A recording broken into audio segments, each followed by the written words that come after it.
Hi, I'm Claire Houston, Drama Lab co-president and the crew manager of this show. Welcome to the Zoom performance of The Importance of Being Earnest, written by Oscar Wilde and directed by Mashpee. Our play opens at the London flat of Algernon Moncrief, who is playing the piano. His faithful butler Lane is setting up afternoon tea.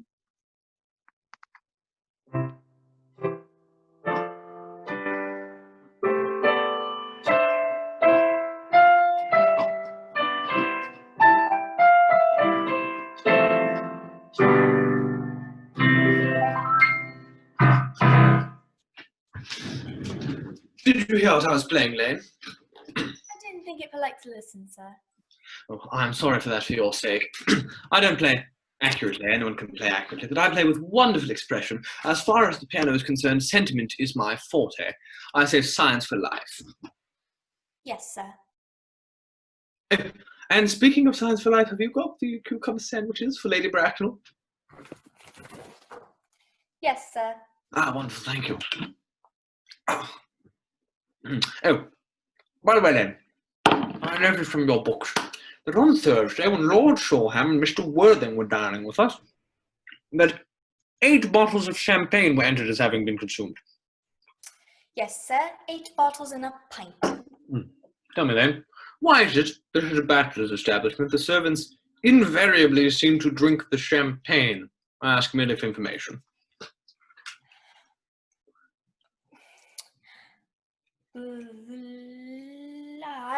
I attribute it to the superior quality of the wine, sir. I often observe that champagne is rarely of a first-rate brand. Good heavens, is marriage so demoralizing as that? I believe it is a very pleasant state, sir. I've had very little experience of it myself, up until the present, that is. It is in small consequence of a misunderstanding between myself and a young person. It happened while we were in the garden. I'm not sure that I'm much interested in your family life, Lane. No, sir, it isn't a very interesting subject. I rarely think of it myself. Very natural, I am sure. That will do, Lane, thank you. Oh, and leave the cucumber sandwiches. Yes, sir.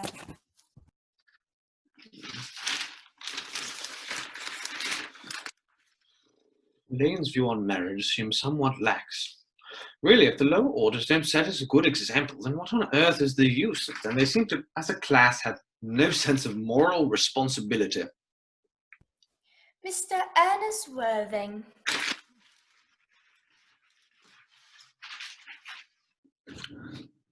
How are you, my dear Ernest? What brings you up to town? Oh, pleasure, pleasure. Where else to bring one anywhere? Oh, it's the unusual, I see, Algy. I believe it is customary in good society to take some slight refreshment at 5 o'clock. Where have you been since last Thursday? Oh, in the country. What on earth do you do there? Oh, when one is in town, one amuses oneself. When one is in the country, one amuses other people. It is excessively boring. And who are these people who you amuse? Oh, neighbours, neighbours. Well, nice neighbours in your part of Shropshire. Perfectly horrid. Never spoken to any one of them. Well, how immensely you must amuse them. Oh, and by the way, Shropshire is your part of the country, is it not? Shropshire. Yes, of course, sir.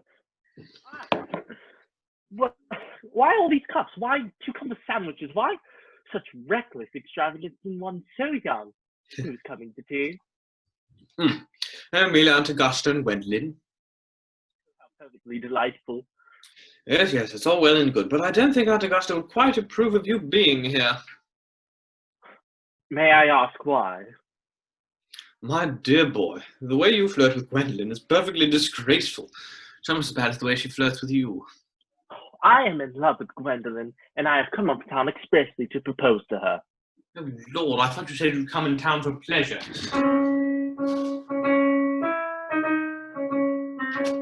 I call that business.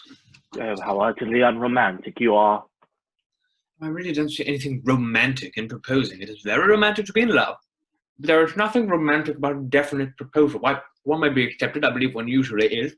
And after that, the excitement is all over. The very essence of romance is Uncertainty. If I ever get married, I shall certainly endeavour to forget the fact.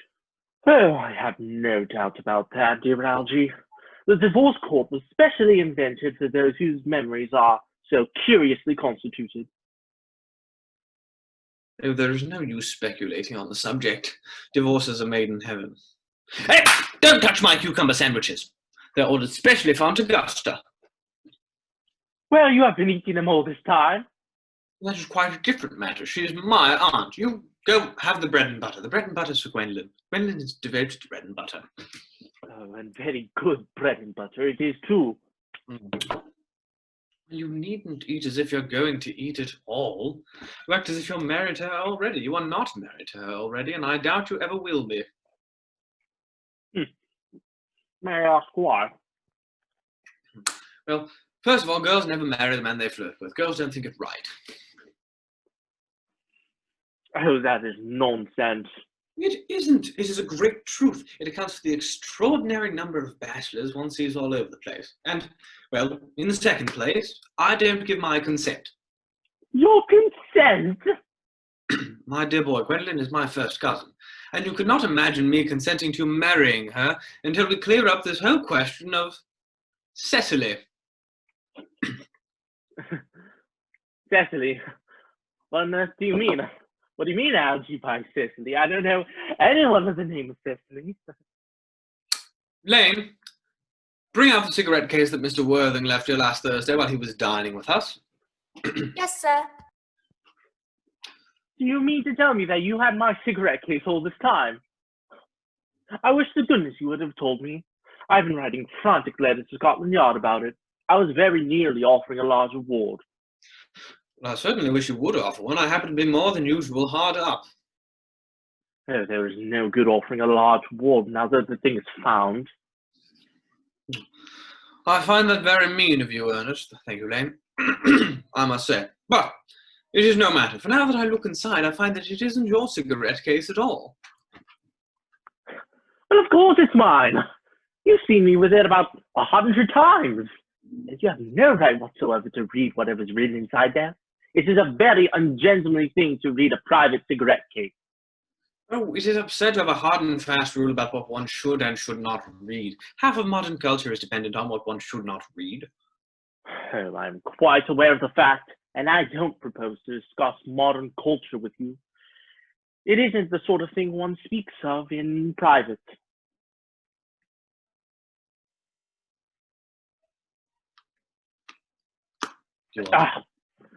Give it back to me, Algy. No, because you see, it isn't your cigarette case, because this cigarette case was a present of somebody of the name Cecily, and you said you didn't know anyone of that name. Well, if you want to know, Cecily happens to be my aunt. Your aunt? Yes, charming old lady she is too, at least at Tunbridge Wells. Now give it back to me, Algy. Oh, but why does your charming aunt who lives in Tunbridge Wells call herself Little? From Little Cecily, with fondest love. Oh, my dear fellow, what on earth is in that? Some aunts are tall, some aunts are not tall. That is sure. That is certainly a matter that an aunt should be allowed to decide for herself. You seem to think that all aunts should be like your aunt. That is absurd. Now, give it back to me, Algy. Oh, yes. But why does she call you her uncle? From Little Cecily with fondest love to her dear Uncle Jack. Now, you are correct. There is no objection, I would admit, to an aunt being a small aunt. But why an aunt, no matter what her size may be, would call her own nephew her uncle, I cannot quite make out. Besides, your name isn't Jack at all. It's Ernest. It isn't Ernest. It's Jack. You have always told me it was Ernest. I've introduced you to everyone as Ernest. You answer to the name Ernest. You even look as if your name is Ernest. You're the most earnest-looking fellow I've ever seen in my life. It is on your cards. Here is one of them, Mr. Ernest Worthing, before the Albany. I shall keep this as proof if you ever attempt to deny to me or to Gwendolyn or to anybody else ever again. Well, my name is Ernest in town and Jack in the country, and the cigarette case was given to me in the country. Yes, but that does not explain why your little Aunt Cecily, who lives in Tunbridge Wells, calls you her uncle. Come on, old boy, you'd better have the whole thing out at once. My dear fellow, you talk as though you were a dentist. It is very vulgar to talk like a dentist when one isn't a dentist. It produces a false impression. Isn't that what dentists always do?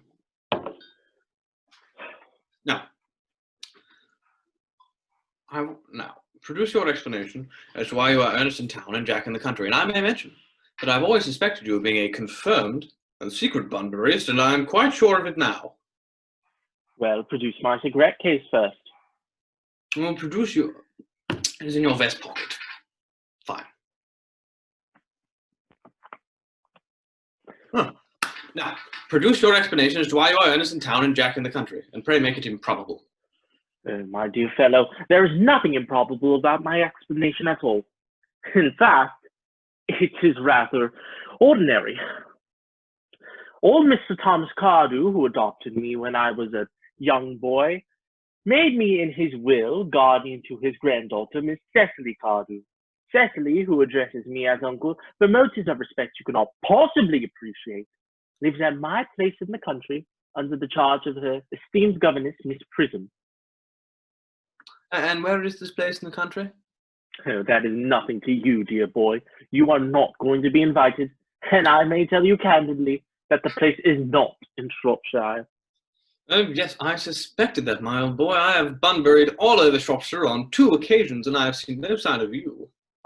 No, my... Now, continue. Why are you Ernest in town and Jack in the country? My dear Algy, I don't know whether you will be able to understand my real motives.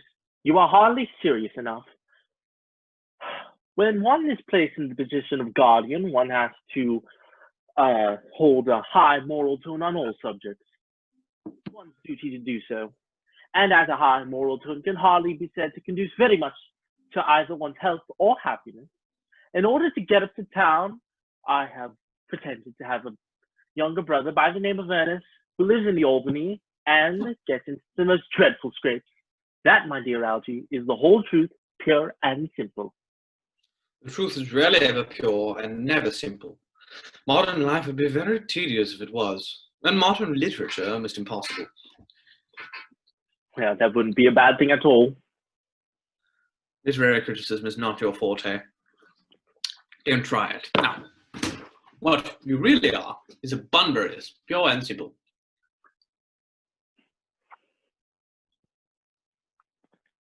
Well, what on earth? No. Well, what on earth do you mean by a Bunburyist? You have invented a very useful younger brother by the name of Earnest, that you may come into the town whenever you like.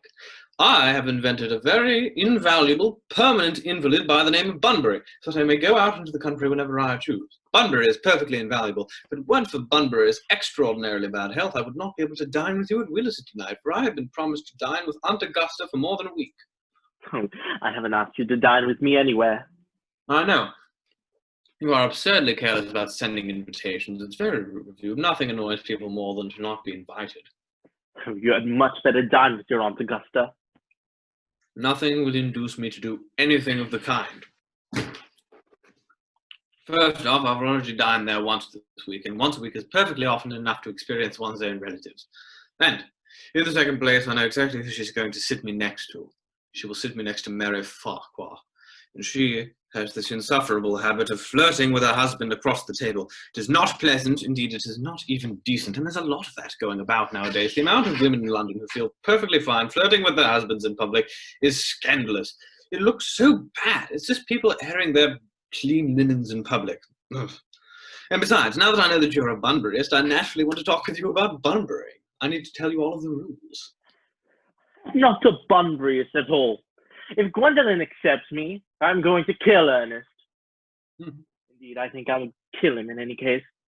Cecily is a little too much interested in him. It is rather a bore.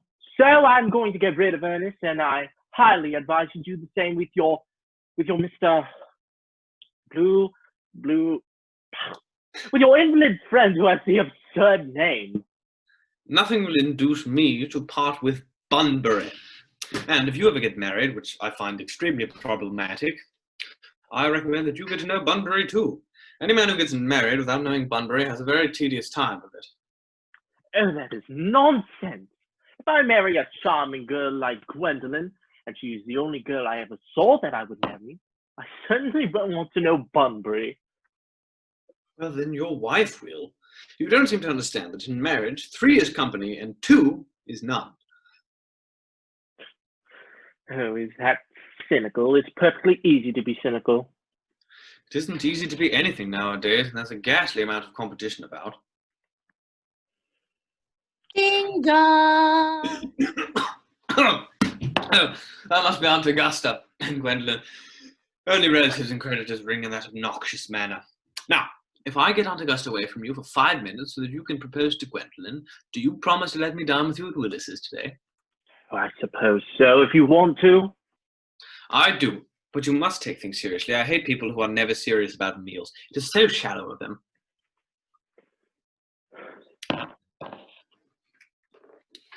Lady Bracknell and Miss Fairfax. Good afternoon, dear Algernon. I hope you are behaving quite well. Oh, I'm feeling very well, thank you, Aunt Augusta. That's not quite the same thing. In fact, the two things rarely go together. Oh, dear me, don't you look smart, Gwendolyn? I am always smart, aren't I, Mr. Worthing? You're quite perfect, Miss Fairfax. Oh, I hope I'm not that. It will leave no room for developments, and I intend to develop in many directions. I'm sorry if you're a little bit late, Algernon, but I was obliged to call upon dear Lady Harbury. You see, I hadn't been there since her poor husband's death. I had never seen a woman look so altered. She looks quite 20 years younger. And now I'll have a cup of tea and one of those nice cucumber sandwiches you promised me. Yes, Aunt Augusta.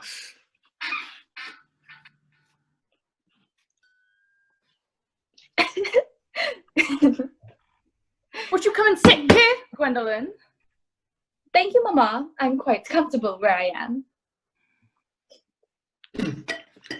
Lane, why are there no cucumber sandwiches? I went down to the market this morning, and there were none. No cucumbers? No, sir. Not even for ready money. Thank you, Lane. That will do. No, sir. Thank you. Aunt Augusta, I'm greatly distressed at there being no cucumber sandwiches in the market today. Not even for ready money. It really makes no matter, Algernon. I had some crumpets with Lady Harbury, who seems to me to be living entirely for pleasure now. Yes, I hear her hair has turned quite gold from grief.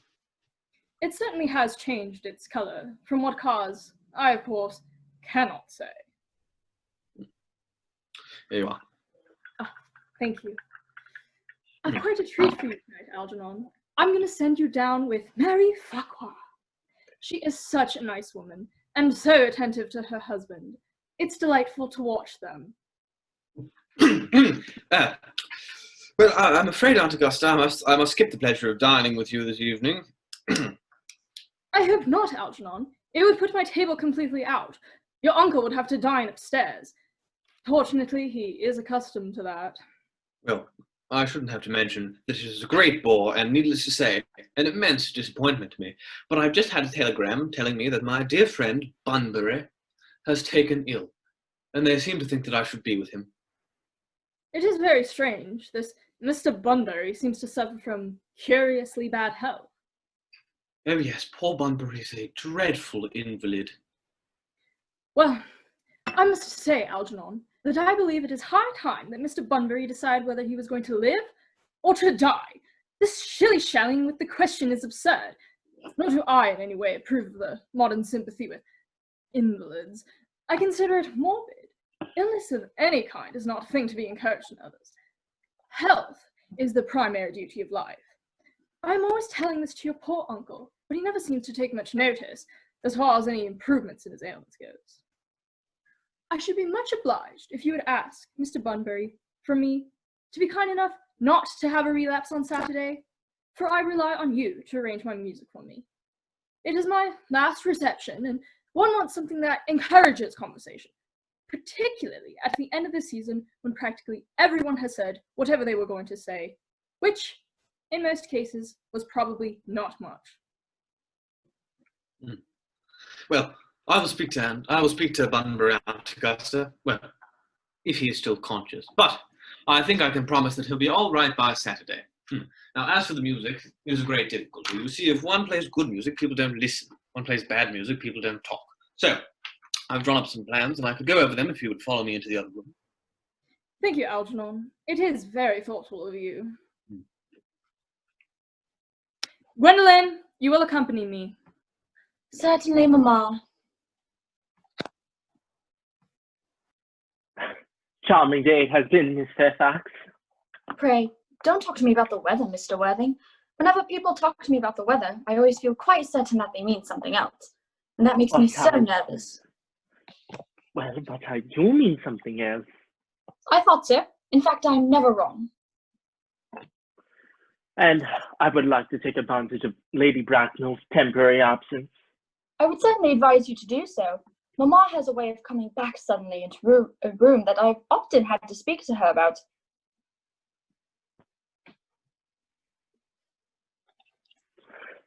Miss Fairfax,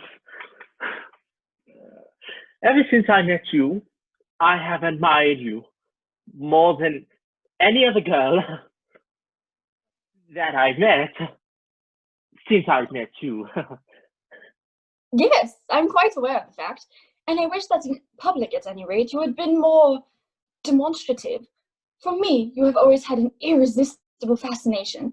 Even before I met you, I was far from indifferent to you.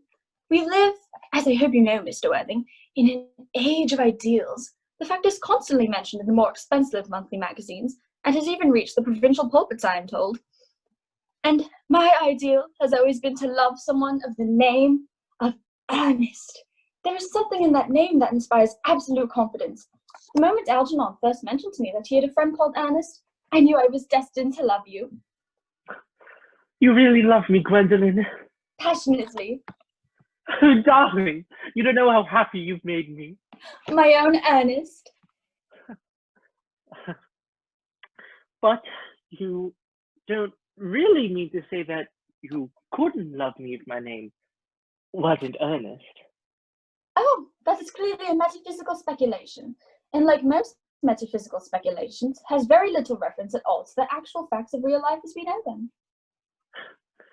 Well, personally, darling, to speak quite candidly, I don't much care for the name of Earnest. I don't think it suits me at all. It suits you perfectly. It is a divine name. It produces vibrations. Well, really, Gwendolyn, I must say that I think there are much nicer names out there.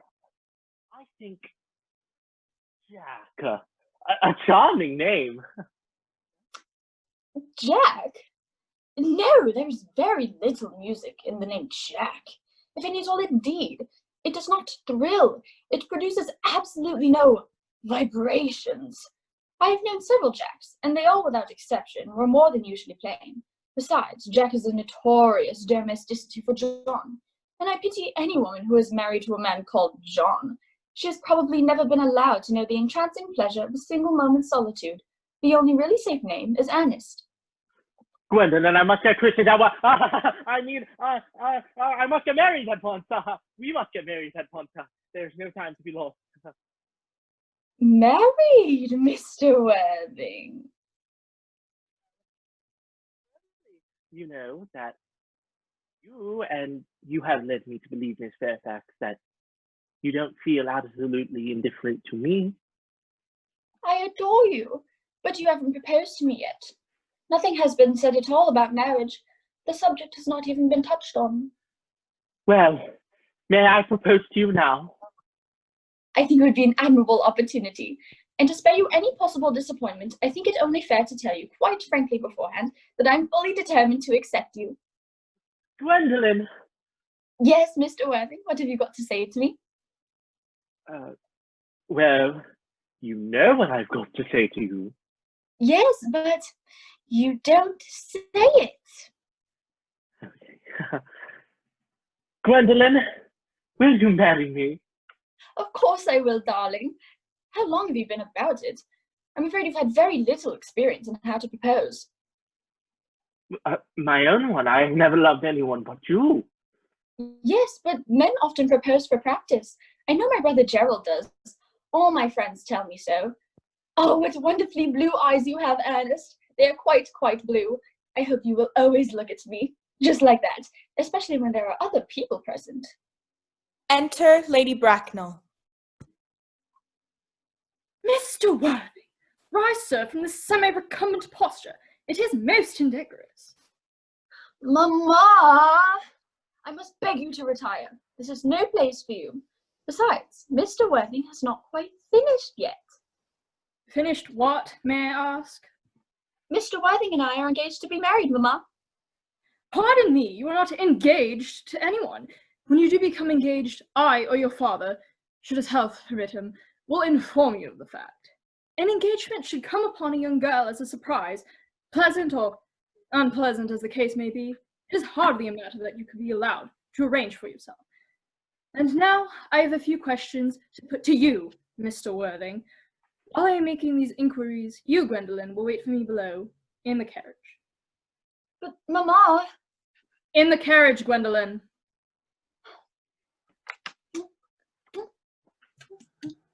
I love you. The carriage! Yes, Mamma. You can take a seat, Mr. Worthing.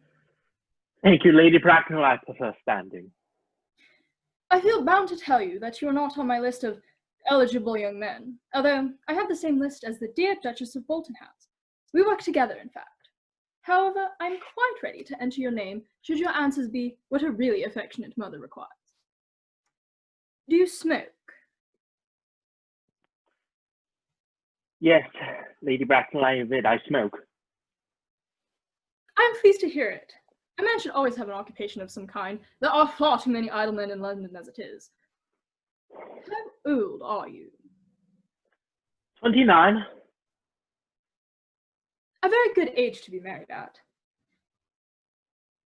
I've always been of the opinion of a man who desires to get married should know either everything or nothing. Which do you know? I know nothing, Lady Bracknell. I'm pleased to hear it. I do not approve of anything that tampers with natural ignorance. Ignorance, you see, is like a delicate exotic fruit. Touch it, and the bloom is gone. The whole theory of modern education is radically unsound.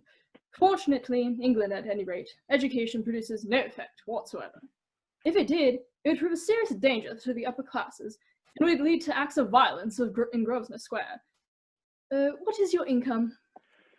Between 7,000 to 8,000 a year. In land or in investments? In investments, chiefly. That is satisfactory. Well, I have a country house with some land, of course, attached to it, about 1,500 acres. But I don't rely on that for my real income. As far as I can make it out, the poachers are the only ones who get the most out of it. A country house! How many bedrooms? You have a townhouse, I hope. A girl with such a simple and spoiled nature such as Gwendolyn could hardly be expected to reside in the country. Well, I own a house in Belgrave Square, but it is let out to the year to Lady Blocks, and I can get it back in a 6-month notice. Lady Blocks? I don't know her. Oh, she goes around very little. She is a woman considerably advanced in years. Nowadays that is no guarantee of respectability of character. What number in Belgrave Square? 149? The unfashionable side. I thought there was something. Well, that could easily be altered. Do you mean the fashion or the side? Both if necessary, I presume. What are your politics? I'm afraid that I really have none. I am a liberal unionist. Oh, they count as Tories. They dine with us, or come in the evening at any rate. Now on to more minor matters. Are your parents living? Well, Lady Bracknell, I have lost both my parents. Both? To lose one may be regarded as misfortune. To lose both seems like carelessness. Who was your father? He was evidently a man of some wealth. Was he born into what the radical papers call the purple of commerce? Or did he rise from the ranks of the aristocracy? Well, I am afraid I really don't know. The fact is, Lady Bracknell, I have told you I have lost both my parents. But it would be nearer to the truth to say that they seem to have lost me. I don't know who I am by birth. I was found. Found? The late Mr. Thomas Cardew, an older gentleman of a very kindly and charitable disposition, found me in a handbag and gave me the name of Worthing because he had a first-class ticket to Worthing at the time. Worthing is a place in Sussex. It's a seaside resort. And where did this charitable gentleman who had this first-class ticket to this seaside resort find you? Well, as I said, Lady Bracknell, a handbag. A handbag? Yes, Lady Bracknell, I was in a handbag. A somewhat large leather handbag with handles to it. An ordinary handbag, in fact. In what locality did this Mr. James Thomas Cardew come across this ordinary handbag? I'm at Victoria Station. The cloakroom at Victoria Station? Yes, the Brighton line. The line is immaterial, Mr. Worthing. I confess I feel somewhat bewildered by what you have just told me. To be born, or at any rate bred in a handbag, whether it had handles or not, seems to me to display a contempt for the ordinary decencies of family life that reminds one of the worst excesses of the French Revolution. And I presume you know what that unfortunate movement led to. As for the particular locality in which the handbag was found, a cloakroom at a railway station might serve to conceal a social indiscretion, has probably indeed been used for that purpose before now, but it could hardly be regarded as an assured basis for recognized position in a good society. May I ask what you would advise me to do? I need hardly say I would ensure anything for Gwendolyn's happiness. I would strongly advise you, Mr. Worthing, to try and acquire some relations as soon as possible, and to make a definite effort, at any rate, to produce one parent of either sex before the season is quite over. Well, I don't see how I can do that. I can produce the handbag at any time. It is in my dressing room at home. I really think that should satisfy you, Lady Bracknell. Me, sir? What has it to do with me? You could hardly imagine that I, Lord Bracknell, would dream of allowing our only daughter, a girl raised with the utmost care, to marry into a cloakroom and form an alliance with a parcel. Good day, Mr. Worthing. Good day, madam. Say,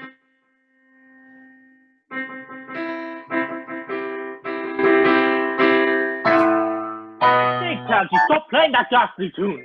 How historic you are. How many blasted pianos do you have in this house? Enter Algernon cheerily. Didn't go off all right, old boy. You don't mean to say that Gwendolyn refused you? She's always doing that lately. I think it most ill-natured of her. Oh, Gwendolyn is as right as a trivet. As far as she's concerned, we are engaged. Her mother, on the other hand, is perfectly unbearable. Never met such a gorgon. I don't really know what a gorgon is like, but I'm quite sure Lady Bracknell is one. She is a monster without being a myth, which is quite unfair. I beg your pardon, Algie. I shouldn't talk about your own aunt in that way before you. My dear boy, I love to hear my relatives abused. It is the only reason that I put up with them. Relatives are just a tedious pack of people without the slightest instinct about how to live or the remotest knowledge about when to die. Oh, that is nonsense. It isn't. Well, I won't argue with you about the matter. You always want to argue about things. Well, that is what things were originally made for. Upon my word, if I thought that, I think I'd shoot myself. You don't think there is any chance of Gwendolyn becoming anything like her mother in about 150 years, do you, Algie? Yes, all women become like their mothers. That is their tragedy. And no man ever does. That is theirs. Is that clever? It is perfectly phrased and quite as true as any observation in civilized society should be. Oh, I am sick to death of cleverness. Everybody's clever nowadays. You can't go anywhere without meeting clever people. The thing has become an absolute public nuisance. I wish to goodness we had a few fools left. Oh, we do. Huh, really? I should extremely like to meet them. What do they talk about? Oh, the fools? They talk about the clever people. What fools? Now, however, did you tell Gwendolyn the truth about you being Ernest in town and Jack in the country? My dear fellow, the truth isn't the sort of thing one tells to a nice, charming, refined girl. What extraordinary ideas you have about how to behave to a woman. The only way to behave to women is to make love to them if they are pretty, and to somebody else if they are plain. Oh, that is nonsense. Now, what about that scoundrel? What about that annoying Ernest, your younger brother? Well, before the end of the week, I shall have gotten rid of Ernest. Oh. I'll say he died in Paris of apoplexy. Lots of people die of apoplexy quite suddenly, don't they, Algie? Yes, that sort of thing is hereditary. It runs in the family. You'd much better say he died of a severe chill. Oh, and you are sure a severe chill isn't hereditary or anything of the kind? Of course it isn't. Very well. My poor brother Ernest was suddenly carried away in Paris by a severe chill. That gets rid of him. So, then what about Miss Cardew? I thought you said that she'd grown particularly fond of Ernest. Won't you feel he's lost a good deal? Oh, that is all right. That is all right. I'm glad to say that Miss Cardew is not a silly romantic girl. She goes on long walks, has a capital appetite, and pays no attention to her lessons. I should very much like to meet this Cecily. I will take very good care that you never do. She is excessively pretty, and she is only 18. Oh, dear me, have you told Gwendolyn that you have an excessively pretty ward who's only just 18? Oh, one doesn't blurt these things out to people. Cecily and Gwendolyn are perfectly certain to be great friends. I'll bet you anything, about half an hour after they met, they'll be calling each other sister. Women only do that when they've called each other a lot of other things first. Now, if we're going to get a good table at Willis's, we'd better go and get dressed. Do you know it's almost 7? Oh, it is always nearly 7. Yes, well, I'm hungry. I never knew when you weren't. Well, what shall we do after dinner? Should we go to the theatre? Oh, no, I love listening. Well, perhaps we could go to the club. Oh, no, I hate talking. Well, we could trot down to the Empire. Oh, no, I can't bear looking at things. It is so silly. Well, then what are we to do? Nothing. God, it is awfully hard work doing nothing. Then again, I'm not opposed to hard work so long as there is no definite object involved. Miss Fairfax, Gwendolyn, upon my word. Algie, kindly turn your back. I have something very particular to say to Mr. Worthing. Gwendolyn, I'm not sure that I can allow this. Algie, you always adopt a strictly immoral attitude towards life. You're not quite old enough to do that. My own darlings. Ernest, we may never be married. From the expression on Mamma's face, I fear we never shall. Few parents nowadays pay any regard to what their children have to say to them. The old-fashioned respect for the young is fast dying out. Whatever respect I have ever had over Mamma, I lost at the age of 3. But although she may prevent us from becoming man and wife, and I may marry someone else, and marry often, nothing she can possibly do can alter my eternal devotion to you. Dear Gwendolyn.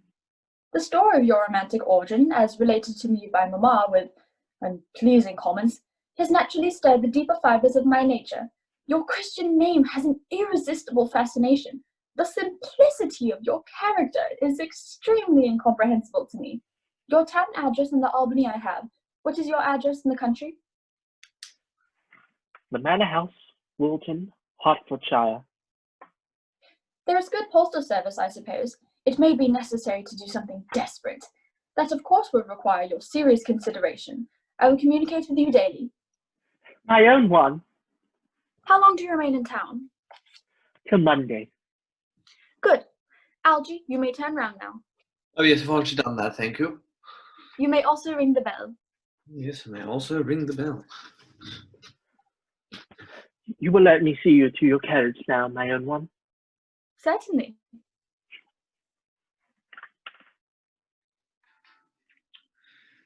Lane, the bills.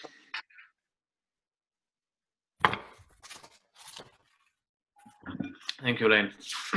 Now, Lane, I'm going Bunbury. Yes, sir. I shan't be back until Monday. Yes, sir. You may put up the dinner jackets, the smoking jacket, and oh yes, the Bunbury suits. Yes, sir. I hope tomorrow is a fine day. It never is, sir. Oh, Lane, what a perfect pessimist you are. I do my best to give satisfaction, sir. Thank you, Lane, that will do. Enter Jack. Now there is a sensible intellectual girl. The only girl I have ever cared for in my life.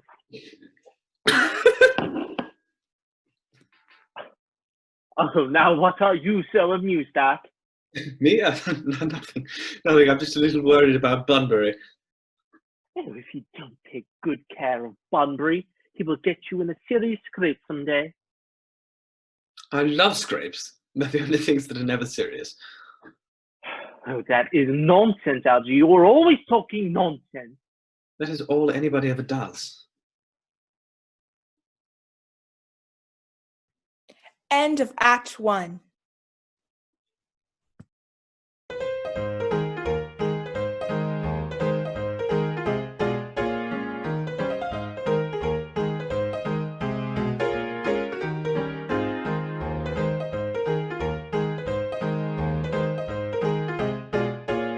Act 2 begins at the garden at the Manor House. The garden is an old-fashioned one full of beautiful roses. There's chairs and a table covered with books, and they're set under a large yew tree. Miss Prism enters, and Cecily is in the back watering flowers. Cecily! Cecily! Oh, surely Satyr utilitarian occupation as the watering of flowers is rather the gardener's duty than yours, especially at a moment when such intellectual pleasures await you. Your German grammar's at the table. Pray open it at page 15. We will repeat yesterday's lesson. But I don't like German. It isn't at all a becoming language. I know perfectly well that I look quite plain after my German lessons. Oh, child, you know how anxious your guardian is that you should improve yourself in every way. He laid particular stress on your German as he was leaving for town yesterday. Well, indeed, he always lays stress on your German as he is leaving for town. Uncle Jack is so serious. Sometimes he is so very serious, I do not think he can be quite well. Your guardian enjoys the best of health, and his gravity of demeanour is especially to be commended in one so comparatively young as he is. I know no one who has a higher sense of duty and responsibility. I suppose that is why he often looks a little bored when we three are together. Cecily, I'm surprised at you. Mr. Worthing has many troubles in his life. Idle merriment and triviality would be out of place in his conversation. Oh, you must remember his constant anxiety about that unfortunate young man, his brother. I wish Uncle Jack would allow that unfortunate young man, his brother, to come down here sometime. We might have a good influence over him, Miss Prism. I know you certainly would. You know German and geology and things of that kind influence a man very much. I do not think that I could produce any effect on a character who, according to his own brother's admission, is irretrievably weak and vacillating. Indeed, I wouldn't desire to reclaim him at all. I'm not in favour of this modern mania for turning bad people into good people at a moment's notice. As a man sows, so shall he reap. Oh, you must put away your diary, Cecily. I do not see why you should hold a diary at all. I keep a diary in order to enter the wonderful secrets of my life. If I didn't write them down, I should probably forget all about them. Memory, my dear Cecily, is the diary that we all carry about with us. Yes, but it usually chronicles the things that have never happened and couldn't possibly have happened. I believe that memory is responsible for nearly all the 3-volume novels Morty sends us. Oh, do not speak slightly of the 3-volume novel, Cecily. I wrote one myself in earlier days. Did you really, Miss Prism? How wonderfully clever of you. I hope it didn't end happily. I don't like novels that end happily. They depress me so much. Oh, the good ended happily and the bad unhappily. That is what fiction means. I suppose so, but it seems very unfair. And was your novel ever published? Alas, no, the manuscript was unfortunately abandoned. I use it in the sense of lost or mislaid. To your work, child, these speculations are profitless. Oh, but I see a dear Dr. Chasuble coming up through the garden. Dr. Chasuble? Oh, Dr. Chasuble! Oh, this is indeed a pleasure. And how are we this morning? Miss Prism, you are, I trust, well? Miss Prism has been complaining of a slight headache. I think it would do her much good to have us walk around with you in the garden, Dr. Chasuble. Oh, Cecily, I've not mentioned anything of a slight headache. Oh, I know that, Miss Prism, but I felt it instinctively. Indeed, I was thinking of that and not of my German lessons when the rector came in. Oh, I hope, Cecily, you're not inattentive. Oh, I'm afraid I am. That is strange. Were I fortunate enough to be Miss Prism's pupil, I would hang upon her lips. Oh, I spoke metaphorically. My metaphor was drawn from bees. Mr. Worthing, I suppose, has not returned from town yet. Oh, we do not expect him until Monday afternoon. Ah, yes, he usually likes to spend his Sundays in London. He is not one of those whose sole aim is enjoyment, as by all accounts that unfortunate young man, his brother, seems to be. Alas, I will not disturb Egeria and her pupil any longer. Egeria? My name is Letitia, Doctor.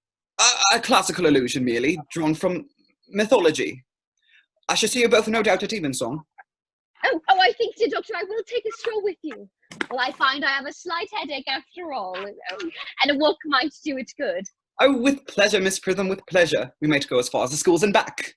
Oh, that would be delightful. Oh, Cecily, you will read your political economy in my absence. The chapter on the fall of the rupee you may omit. I believe it is somewhat too sensational. Even these metallic problems have their melodramatic sides.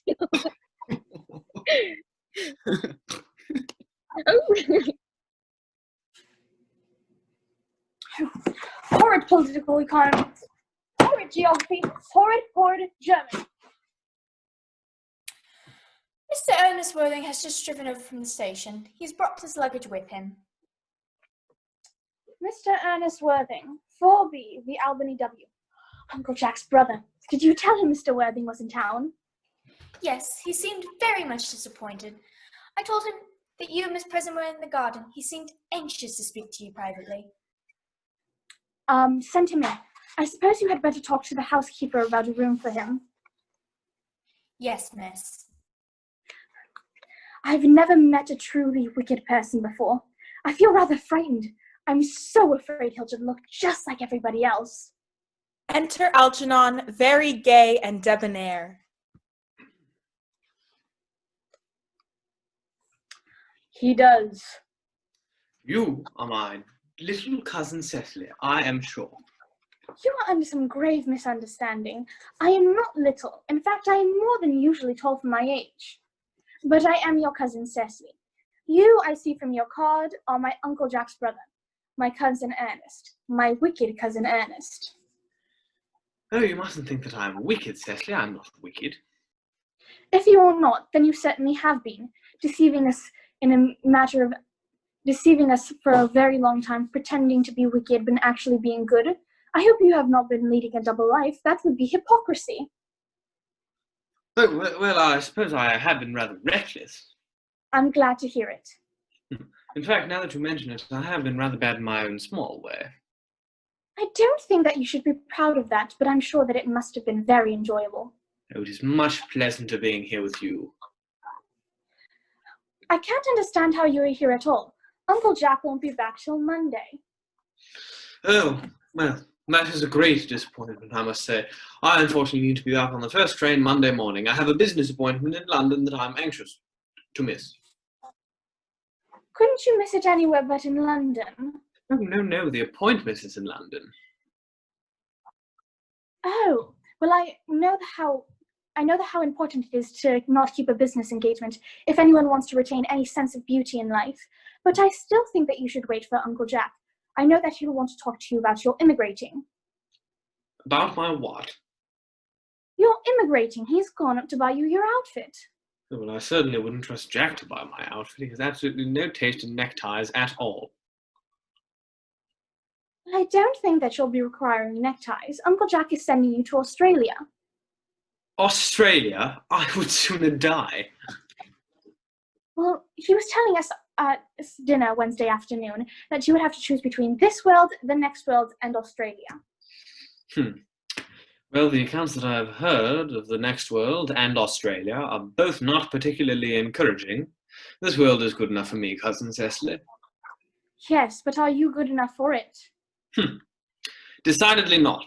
And that is why I need you to reform me. You could make it your mission, if you'd like. I'm afraid I have no time this afternoon. Well, would you mind me reforming myself this afternoon? Well, I find it rather quixotic of you, but I think that you should try. I will. I feel better already. You're looking a little worse. Ah, yes. That is because I am hungry. Oh, how thoughtless of me. I should have remembered that when one is going to lead an entirely new life, one requires regular and wholesome meals. Won't you come in? I would sooner have a boutonniere first. I never have an appetite unless I have a boutonniere first.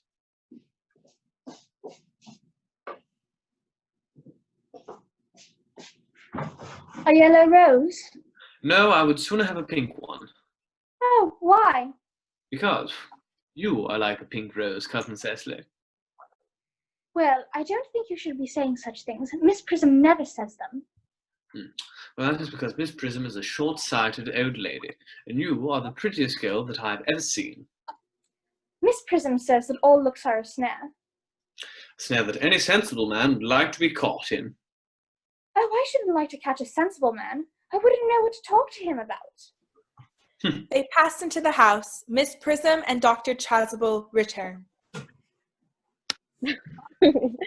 Well, you are much too alone, dear Dr. Chasuble. You should get married. A misanthrope I can understand, a womenthrope never. Oh, believe me, I do not deserve so neologistic a phrase. The precept as well as the practice of the primitive church was distinctly against matrimony. Well, that is obviously the reason why the primitive church has not lasted up to the present day. And you not seem to realize, dear doctor, that by persistently remaining single, a man converts himself into a permanent public temptation. Men should be more careful. This very celibacy will lead weaker vessels astray. But is a man not equally attractive when married? No married man is ever attractive except to his wife. And often I've been told, not even to her. That depends on the intellectual sympathies of the woman. Maturity can always be depended on. Ripeness can be trusted. For young women are green. Oh, I spoke horticulturally. Oh, my metaphor was drawn from fruits. Fruits. But where is Cicely? Perhaps she followed us to the schools. Mr. Worthing? Mr. Worthing? This is indeed a surprise. We did not expect you until Monday afternoon. I have returned sooner than I expected. Dr. Chasuble, I hope you have been well. Dear Mr. Worthing, I trust this garb of woe does not betoken some terrible calamity. My brother. Oh, more shameful debts and extravagance. Still leading his life of pleasure? Dead. Your brother, Earnest, dead? Quite dead. Oh, what a lesson for him. I'm sure he will profit by it.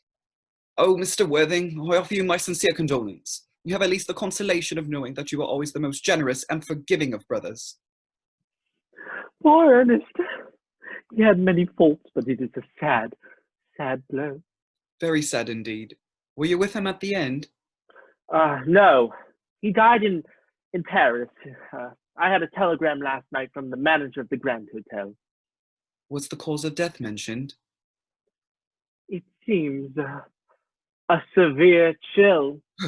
Oh, as a man sows, so shall he reap. Charity, dear Miss Prism, charity. None of us are perfect. I myself am particularly susceptible to drafts. Will the intimate take place here? No, he expressed a desire to be buried in Paris. In Paris? No. I fear that hardly points to any very serious state of mind at the last. You would no doubt wish me to make some slight allusion to this tragic domestic affliction next Sunday. My sermon on the meaning of the manna in the wilderness can be adapted to almost any occasion, joyful or, as in the present case, distressing. I have preached at harvest celebrations, christenings, confirmations, on days of humiliation, and festal days.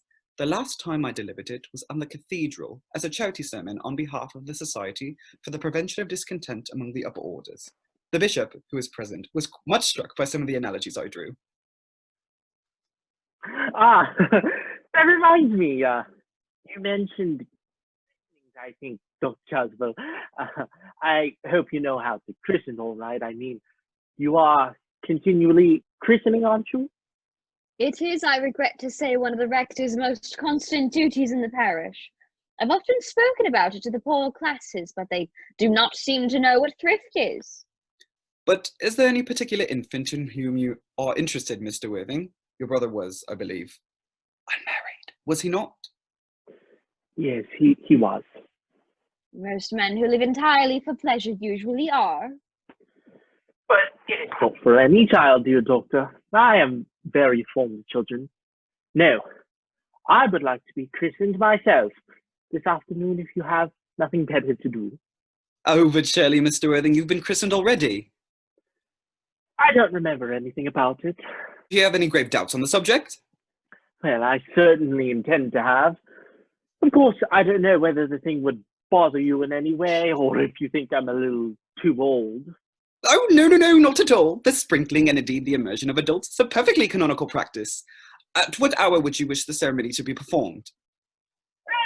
I might drop round about 5 if that will do. Oh, perfectly. In fact, I have 2 similar ceremonies to perform at that time. A case of twins that occurred recently in one of the outlying cottages on your own estate. Poor Jenkins, most hard-working man. I don't see much fun in being christened alongside other children. It is very childish. Would 5:30 do? Oh, admirably. And now, dear Mr. Worthing, I will not intrude into a house of sorrow any longer. I would merely beg you not to be so much bowed down by grief. What seem to us bitter trials are often blessings in disguise. This seems to me a blessing of the extremely obvious kind. Enter Cecily from the house. Oh, Uncle Jack, I'm so very pleased to see that you're back. But what horrid clothes you have on. Do go and change them.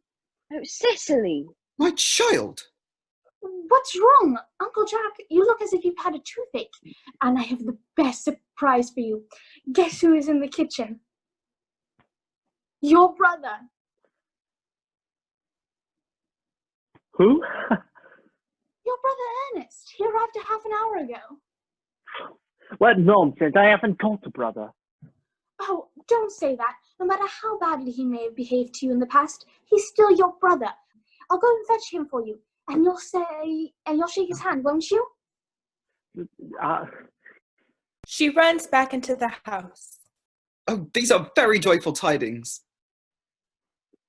After we had all been resigned to his loss, his sudden return seems to me particularly distressing. My brother is in the dining room. I don't know what it all means, but I think it's perfectly absurd. Algernon and Cecily enter hand in hand. They come slowly up to Jack. Oh, good God. Brother John! I have come into town to tell you that I am very sorry for all of the trouble that I have caused you, and that I intend to lead a better life in future. Uncle Jack, are you going to refuse your own brother's hand?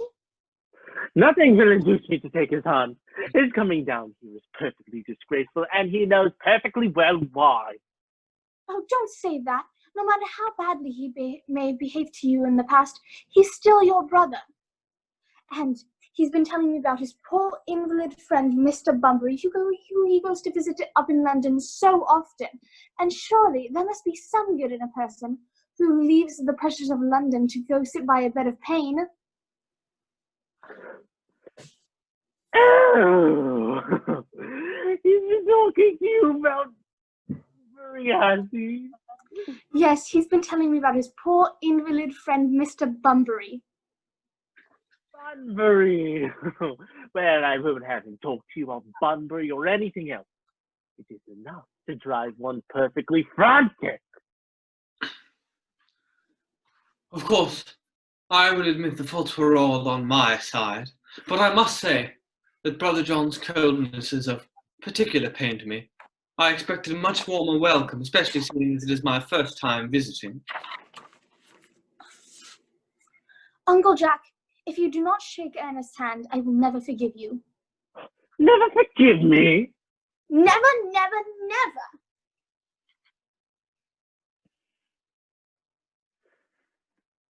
Well, this is the last time I shall ever do it. Oh, it's pleasant, is it not, to see so perfect a reconciliation? I think we might lead the two brothers together. Cecily, you will come with us. Certainly, Miss Prism. My little task of reconciliation is over. Oh, you have done beautiful action today, dear child. No, we must not be premature in our judgments. I feel very happy. They all go off. Young scoundrel, Algie! You have got to leave this place as soon as possible. I won't allow any Bunbury here. Enter Merriman.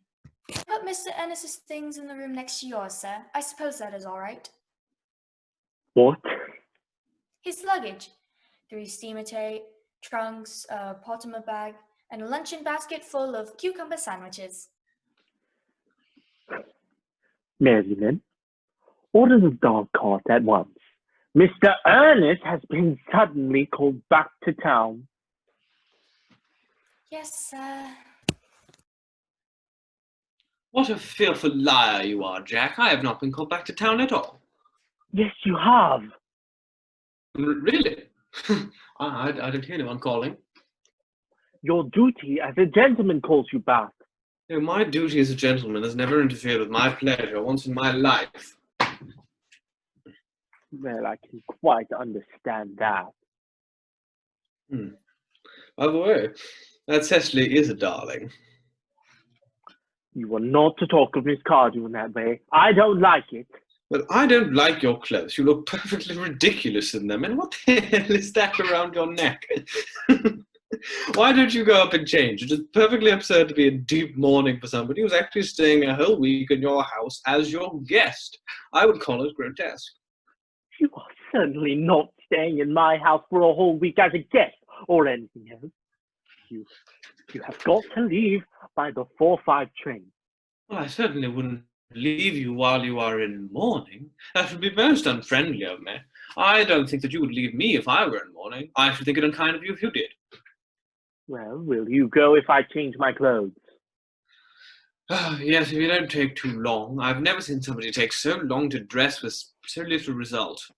Well, it is better than as being as overdressed as you are. I'm sometimes a little overdressed. I make up for it by being immensely overeducated. Your vanity is ridiculous. Your conduct is an outrage, and your presence in my garden is utterly absurd. However, you have got to leave by the 4:05, and I hope you have a pleasant journey back. This bunburying, as you call it, has not been a great success for you. I think it's been a great success. I'm in love with Cecily, and that is everything. Enter Cecily at the back of the garden. Ah, there she is. Oh, I've merely come to water the roses. I thought you were with Uncle Jack. Oh no, he's gone to fetch the dog cart. Oh, he's going to take you for a nice drive. No, he's going to send me away. Then we have to part. Yes, it is very painful parting. It is always painful to part with someone whom one has just been introduced. The parting of old friends one can endure with equanimity, but even a momentary separation from someone whom one has just been introduced is almost unbearable. Enter Merriman. Dog cart is waiting, sir. It can wait for 5 minutes! Merriman! Yes, miss. Cecily, I hope I shall not offend you if I state, quite frankly and openly, that you seem to me to be the very visible personification of absolute perfection. I think your remarks do you great credit, Earnest. And if you'll allow me, I will copy your remarks into my diary. You'll keep a diary? I should give anything to look in it, may I? Oh, no. It is merely a record of a young girl's thoughts and impressions, subsequently meant for publication. Oh. But pray, Ernest, I hope that when it comes out in volume form, you'll order a copy. But pray, I delight in taking down from dictation. You may continue. I have reached absolute perfection.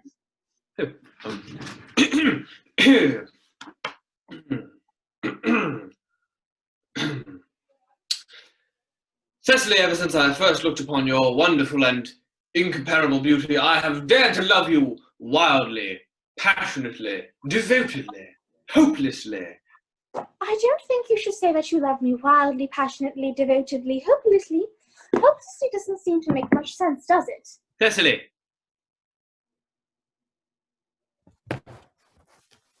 The dog cart is waiting, sir. Tell it to come back next week at the same hour. Yes, sir. I think Uncle Jack would be very much displeased if he found out that you were staying till next week at the same hour. Oh, I don't care what Uncle Jack thinks. I don't care what anybody thinks. I love you, Cecily. You will marry me, won't you? Oh, of course. We've been engaged for 3 months. What? Yes, it'll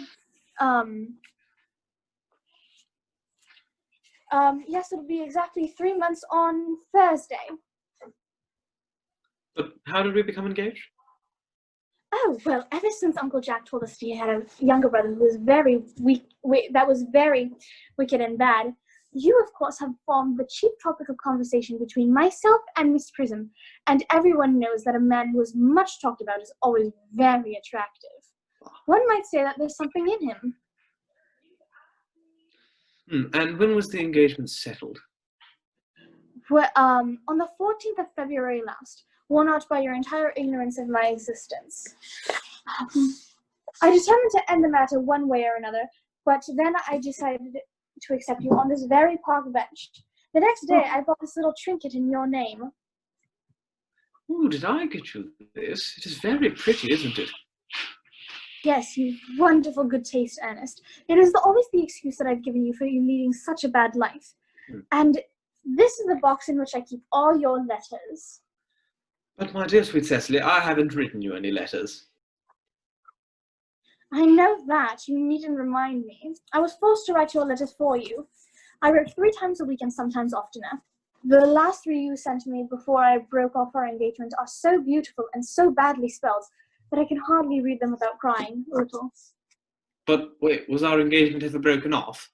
Yes, on the 22nd of last March. You can read the entry in my diary if you like. Today I broke off my engagement with Earnest. I feel it best to do so. The weather still continues charming. But what had I done? I had done nothing, Cecily. I must say, I'm very hurt by you breaking off our engagement, especially when the weather was so charming. It would have hardly been a sensible engagement if it hadn't been broken off at least once. Besides, I forgave you before the week was out. Oh, what a perfect angel you are, Cecily. Oh, you dear romantic boy. I hope your hair is naturally this colour. Oh yes, darling, with a little help from others. I'm so glad. Now you won't break off our engagement again? I don't think so now that I've actually met you. Besides, there is the question of your name. Oh yes, of course. You mustn't laugh at me, Ernest, but it's always been a girlish dream of mine to marry someone whose name was Earnest. In fact, there's something in that name that inspires absolute confidence. I pity any married woman whose husband isn't called Earnest.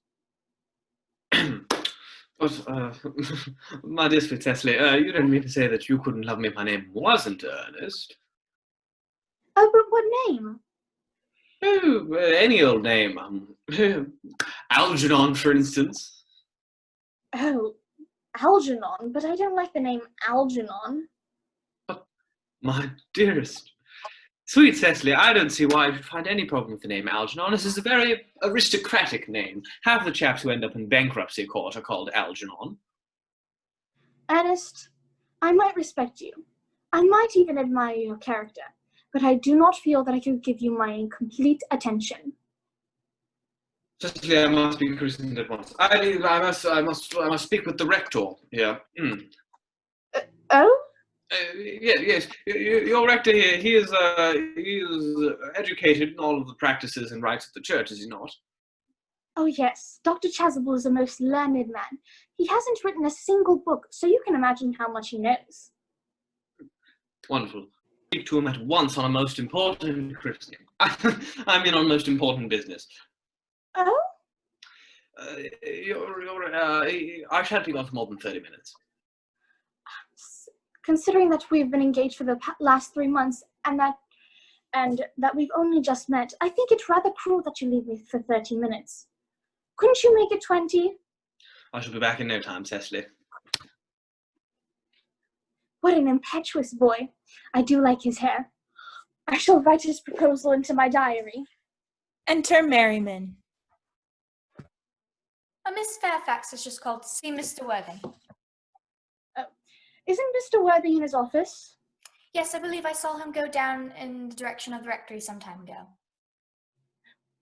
Well, he shouldn't be gone for that long. Send the lady in. And would you please bring out the tea? Yes, miss.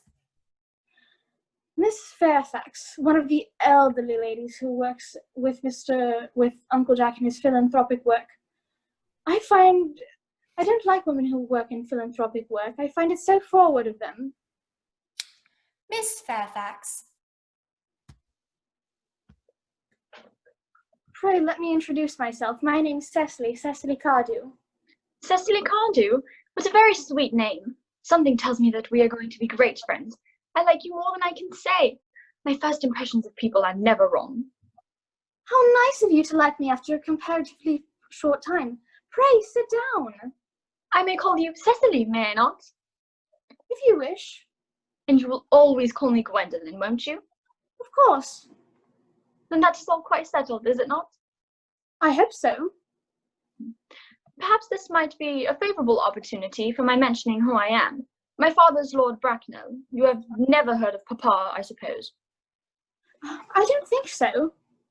Outside the family circle, Papa, I'm glad to say, is entirely unknown. I think that is quite as it should be. The home seems to me to be the proper sphere for the man, and certainly once a man begins to neglect his domestic duties, he becomes painfully effeminate, does he not? And I don't like that. It makes men so very attractive. Cecily, Mamma, whose views on education are remarkably strict, has brought me up to be extremely short-sighted. It is part of her system, so do you mind my looking at you through my glasses? Oh, not at all, Gwendolyn. I'm very fond of being looked at. You are here on a short visit, I suppose? Oh, no, I live here. Really? Your mother, no doubt, or some other female relative of advanced years resides here also? Oh, no, I have no mother, nor any relations. Indeed. My guardian, with the assistance of Miss Prism, has the odious task of looking after me. Your guardian? I'm Mr. Worthing's ward. Oh, it's strange. He never mentioned to me that he had a ward. How secretive of him. He grows more interesting hourly. I'm not sure, however, but the news inspires me with feelings of unmixed delight. I'm very fond of you, Cecily. I have liked you ever since I met you. But I'm bound to state that now that I know that you are Mr. Worthing's ward, I cannot help expressing a wish that you were, well, just a little older than you seem to be, and not quite so very alluring in appearance. In fact, if I may speak quite candidly. Oh, pray do so. Whenever anyone has anything unpleasant to say, one should always speak in perfect candor. Well, to speak with perfect candor, Cecily, I wish that you were fully 42, and more than usually plain for your age. Earnest has a strong, upright nature. He is the very soul of truth and honor. Disloyalty would be as impossible to him as deception. But even men of the noblest possible moral characters are extremely susceptible to the physical charms of others.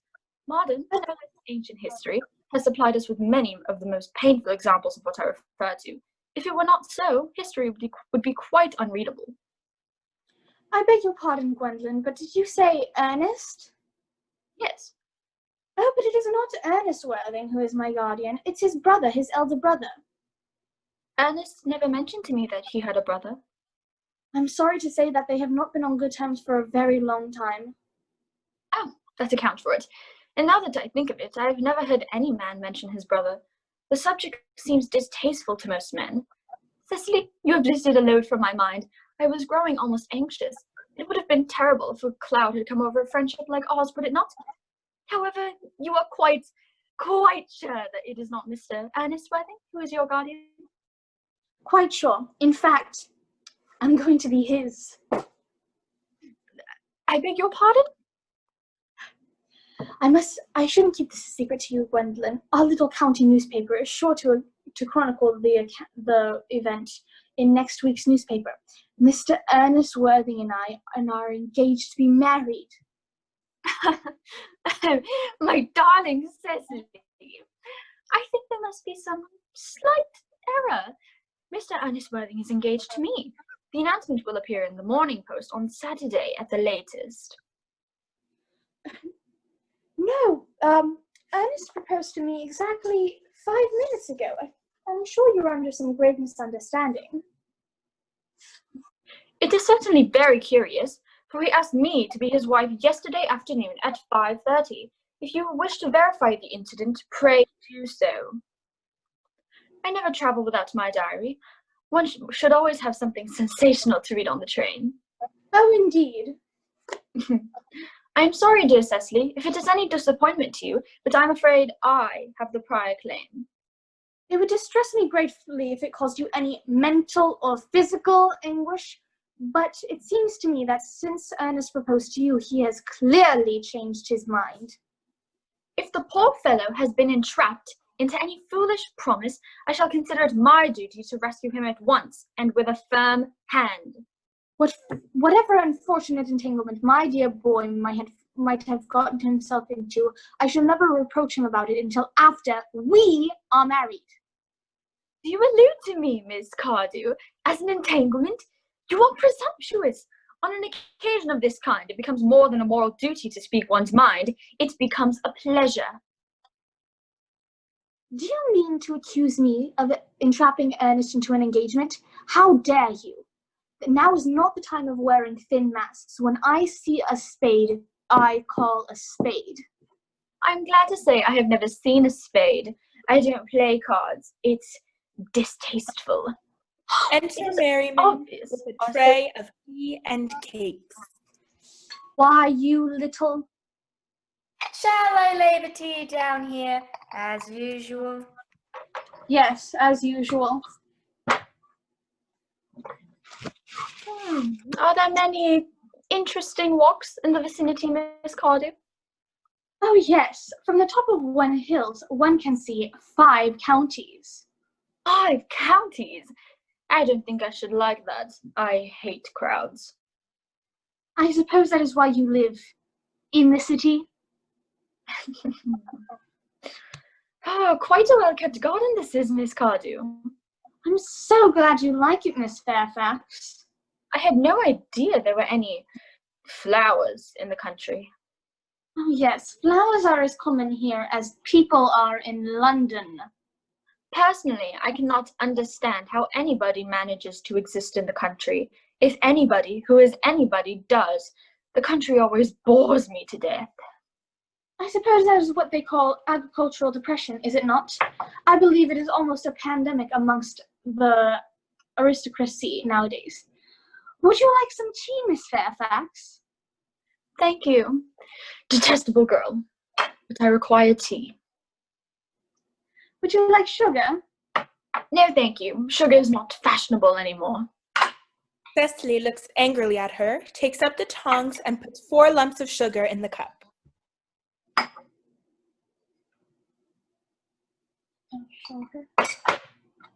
Hand this to Miss Fairfax, please.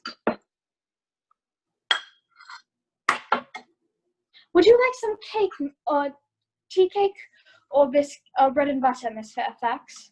Bread and butter, please. Cake is rarely seen at the best houses nowadays. Cecily cuts a very large slice of cake and puts it on the tray.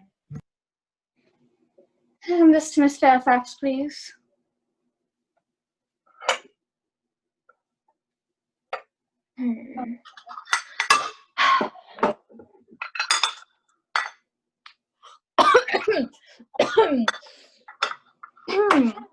You have filled my tea with lumps of sugar, and though I asked most distinctly for bread and butter, you have given me cake. I am known for the gentleness of my disposition and the extraordinary sweetness of my nature, but I warn you, Miss Cardew, you may go too far. To save my boy from the machinations of any other young woman, there are no lengths to which I would not go. From the moment I saw you, I distrusted you. I knew you were false and deceitful. My first impressions of people are never wrong. It seems to me, Miss Fairfax, that I am taking up your valuable time. No doubt you have calls of a similar character to make in the neighborhood.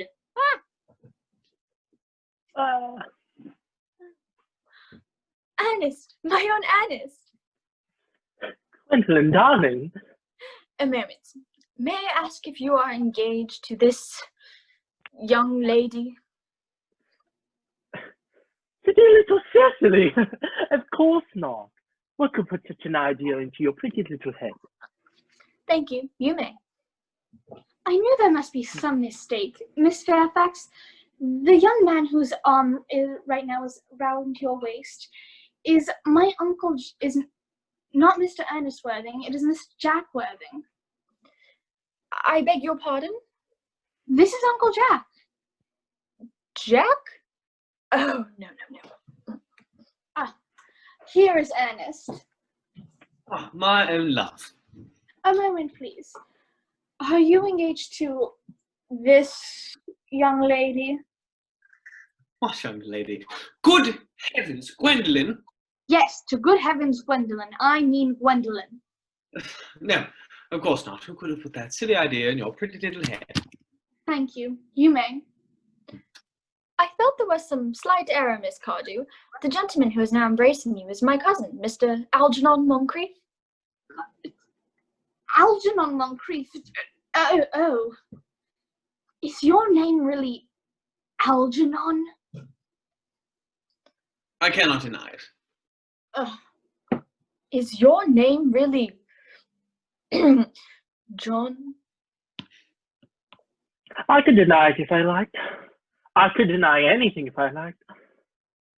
However, my name surely is John. It has been John for years. A grave deception has been practiced on both of us. My poor wounded Cecily. My sweet, injured Gwendolen.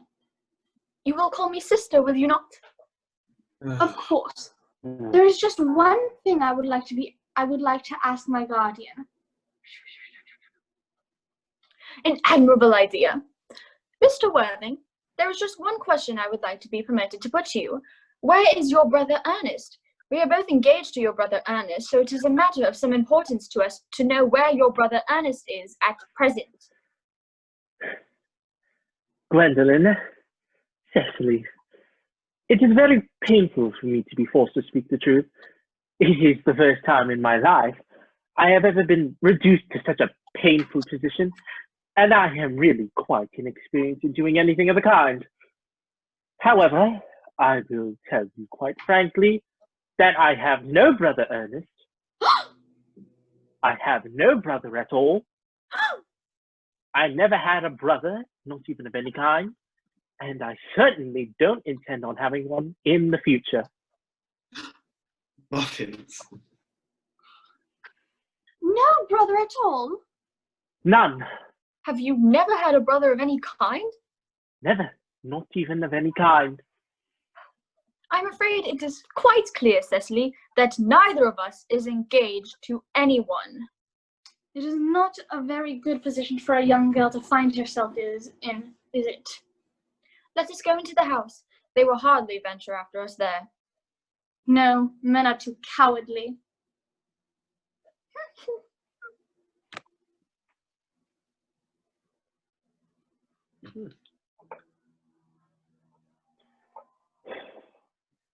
This ghastly state of things is what you call bunburying, I suppose. Oh, yes. And a wonderful bit of bunburying it has been too. I would say the best bunburying I've ever had in my life. Well, you have no right whatsoever to bunbury here. One has the right to bunbury wherever one chooses. That is the whole point of bunbury. Any serious bunburist knows that. Oh, serious bunburyers, good God! Well, one must be serious about something in life if one hopes to have any amusement. I happen to be serious about bunburying. I have no idea what on earth you are serious about. Frankly, everything, I should imagine. We have a mostly trivial nature. Well, the only small satisfaction I get in the whole of this wretched business is that your friend Bunbury is quite exploded. You will be able to come down to the country as often as you used to, dear Algie, and a very good thing too. Well, I think that your brother Ernest, he's looking a little off colour, isn't he? Well, I guess you won't be able to pop off to London quite so often as was your wicked custom, and not a bad thing that is either. And as for your conduct towards Miss Cardew, I must say, you taking in such a sweet, simple, refined girl like that is quite inexcusable, to say nothing of the fact that she is my ward. Well, I can see no defence to you taking in a thoroughly experienced and clever, brilliant girl like Miss Fairfax. Not to mention the fact that she is my cousin. I wanted to be engaged to Gwendolen. That is all. I love her. I wanted to be engaged to Cecily. That is all, because I adore her. There is certainly no chance of you marrying Miss Cardew. And I think the chances of you and Gwendolen ever being united are most unlikely. Well, that is no business of yours. If it was my business, I wouldn't talk about it. It's very vulgar to talk about one's own business. Only people like stockbrokers do that, and only at dinner parties. How can you sit there, calmly eating muffins, when we are in this horrible trouble? I can't make it up. You seem to be perfectly heartless. Well, I certainly can't eat muffins in an agitated manner. The butter would probably get all over my cuffs.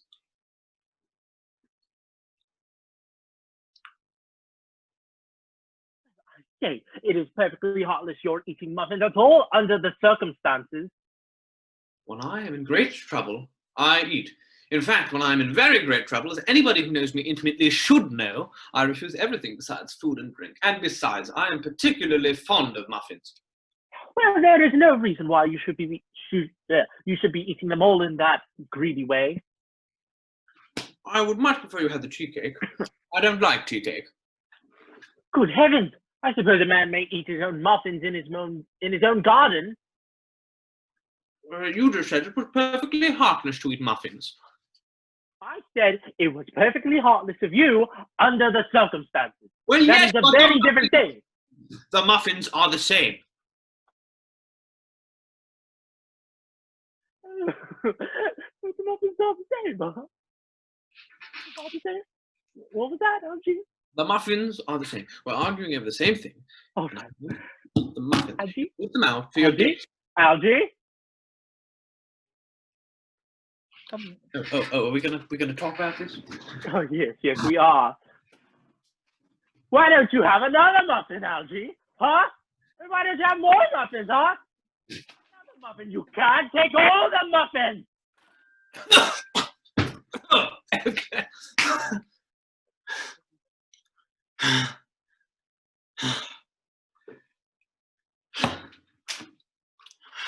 Goodness, you would go. That is absurd.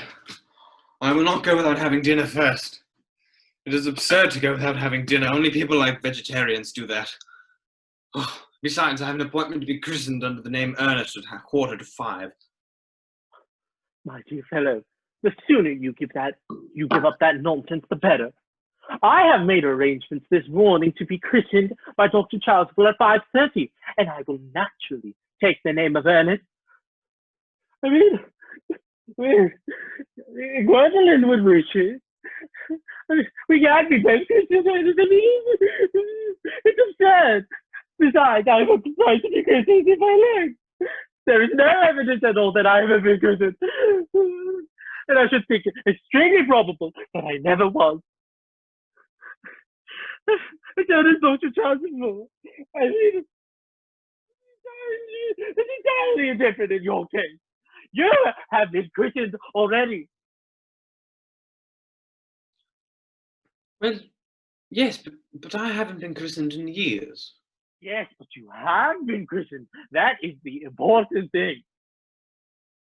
Well, exactly the point. I know that my constitution can stand it. I think if you do not know that if you have been christened before, it is very dangerous to throw yourself on the subject. It could make you very ill. You needn't forget that you recently had a relative pass away of a severe chill in Paris.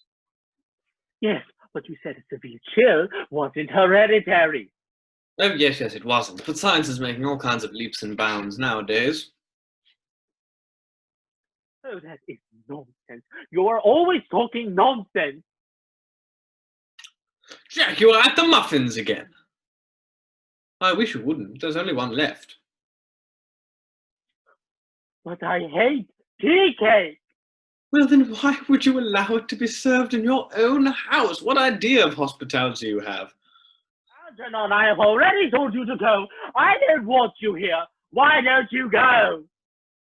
Well, I haven't quite finished my muffin yet. There's only one left. End of Act 2.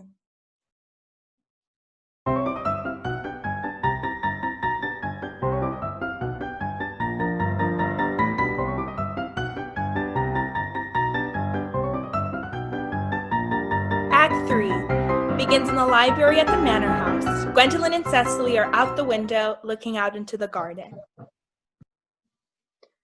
The fact that they did not follow us at once into the house as anyone else would have done seems to me to show that they have some sense of shame left. They're eating muffins. It looks like repentance. They don't seem to notice us at all. Couldn't you cough? But I don't have a cough. They're looking at us. What effrontery. They're approaching. That's very forward of them. Let us preserve a dignified silence. Certainly. It's the only thing we can do Enter now. Jack, followed by Algernon, laughing loudly.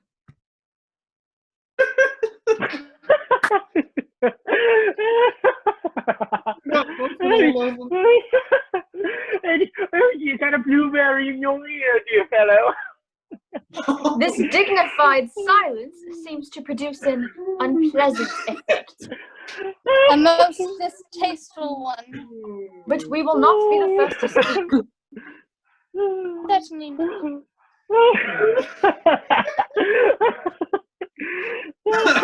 Mr. Worthing, I have something very particular to ask you. Much depends on your reply.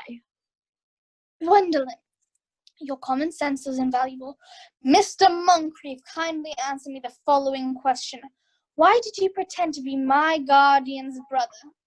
Oh, so that I might have the pleasure of meeting you. That does seem like a satisfactory answer, does it not? Yes, dear, if you can believe him. I don't, but that does not take away from the beauty of his answer. True. In matters of grave importance, style, not sincerity, is the vital thing. Mr. Worthing, what explanation can you offer to me for pretending to have a brother? Was it in order that you might have an opportunity of coming up to town to see me as often as possible? Can you doubt it, Miss Fairfax? I have the gravest doubts upon the subject, but I intend to crush them. The explanations appear to be quite satisfactory, especially Mr. Worthing's. There seems to me to have a stamp of truth upon them. I am more than content with what Mr. Moncrief had to say. His voice alone inspires such credibility. Then do you think we should forgive them? Yes! I mean no. True. I had forgotten. There are principles at stake that one cannot surrender. Which one of us should tell them? The task is not a pleasant one. Could we not both say it at the same time? An excellent idea. I nearly always speak at the same time as other people. Will you take the time for me? Of course. Your Christian names Are still. an insuperable barrier. That is all. Our Christian names? Is that all? But we are going to be christened. This afternoon. For my sake, are you prepared to do this terrible thing? I am. To please me, are you ready to face this fearful ordeal? I am. Darling! Darling! Lady Bracknell! Oh, good God! Gwendolyn, what does this mean? Merely that I'm engaged to Mr. Worthing, Mamma. Come here. Sit down. Sit down immediately. Hesitation of any kind is a sign of mental decay in the young, of physical weakness in the old. Apprised, sir, of my daughter's sudden flight by her trusty maid, whose confidence I purchased by means of a small coin. I followed her at once by luggage train. Her unhappy father is, I am glad to say, under the impression that she is attending a rather lengthy lecture by the University Extension Scheme on the influence of permanent income on thought. I do not propose to undeceive him. Indeed, I have never undeceived him on any question. I would consider it wrong. But of course you will come to understand that all communication between you and my daughter must cease immediately from this moment. On this point, as with all points, I am firm. I am engaged to be married to Gwendolyn, Lady Bracknell. You are nothing of the kind, sir. And now as regards to Algernon. Algernon! Yes, Aunt Augusta. May I ask if it is in this house that your invalid friend, Mr. Bunbury, resides? But Bunbury, no, Bunbury doesn't live here. In fact, Bunbury is dead. Dead? When did Mr. Bunbury die? His death must have been extremely sudden. Yes, I killed him this afternoon. I mean, Bunbury died this afternoon. What did he die of? Oh, but Bunbury, he quite exploded. Yeah. Exploded? Was he the victim of a revolutionary outrage? I was not aware that Mr. Bunbury was interested in social legislation. If so, he is well punished for his morbidity. No, you misunderstand. You see, Bunbury was found out. His physicians told him that he could not live, and so he died. He seems to have had great confidence in the opinion of his physicians. I am glad, however, that he made up his mind as to a definite course of action and acted under proper medical advice. Now that we've rid of this Mr. Bunbury, may I ask, Mr. Worthing, who is that young person who's had my nephew Algernon is now holding in what seems to me a peculiarly unnecessary manner? That young lady is Miss Cecily Cardew, my ward. Cecily and I are engaged to be married, Aunt Augusta. I beg your pardon. Mr. Moncrief and I are engaged to be married, Lady Bracknell. Yes. I do not know whether there is anything peculiarly exciting in the air of this particular part of Hertfordshire, but the number of engagements that go on seems to me considerably above the proper average that statistics had laid down for our guidance. I believe some preliminary inquiry on my part would not be out of place. Mr. Worthing, is Miss Cardew at all connected with any of the larger railway stations in London? I merely desire information. Until yesterday, I had no idea that there were any persons or families whose origin was a terminus. Miss Cardew is the granddaughter of the late Mr. Thomas Cardew of 149 Belgrave Square, Surrey, England. That sounds not unsatisfactory. 3 addresses always inspire confidence, even in tradesmen. What proof have I of their authenticity? I have carefully preserved the court guides of the period. They are open to your inspection. I have known strange errors in that publication. Miss Cardew's family solicitors are Mrs. Mashby, Mashby, and Mashby. Mashby, Mashby, and Mashby. A firm of the very highest position in the profession. Indeed, I am told that occasionally one of the Mashbys is to be seen at dinner parties. So far, I am satisfied. How extremely kind of you, Lady Bracknell. I have in my possession, you will be pleased to hear, certificates of Miss Cardew's birth, baptism, whooping cough, registration, vaccination, confirmation, and the measles, both the English and German variety. A life crowded with incident, I see, though somewhat perhaps too exciting for a young girl. I myself am not in favor of premature experiences. Gwendolen, the time approaches for our departure. We have not a moment to lose. As a matter of little form, Mr. Worthing, I had better ask if Miss Cardew has any little fortune. Oh, about £130,000, and in the funds. Goodbye, Lady Bracknell. So pleased to have seen you. All right, shoo-shoo. A moment, Mr. Worthing. £130,000, and in the funds. Miss Cardew seems to me a most attractive young lady, now that I really get a good look at her. Few girls of the present day have any really solid qualities, any of the qualities that last and improve with time. We live, I regret to say, in an age of surfaces. Come over here, dear. Yes, come along now. Pretty child, your dress is sadly simple, and your hair seems to be the way nature might have left it. But we can soon alter all that. A thoroughly experienced French maid produces a rather marvelous result in a very brief period of time. I remember recommending one to young Lady Lancing, and after 3 months, her husband did not know her. And after 6 months, nobody knew her. Jack. Kindly turn around, sweet child. No, side view is what I want. Yes, quite as I suspected. There are distinct social possibilities in your profile. The 2 weak points in our age are its want of principle and its want of profile. The chin a little higher, dear. Yes, style largely depends on the way the chin is worn. They are worn very high just at present. Algernon! Yes, Aunt Augusta. There are distinct social possibilities in Miss Cardew's profile. Cardew, Cecily, is the sweetest, dearest, prettiest girl that I've ever seen in my life, and I don't care twopence about her social possibilities. Never speak disrespectfully of society, Algernon. Only people who can't get into it to do that. Dear child, you must know that Algernon has nothing but his debts to depend upon.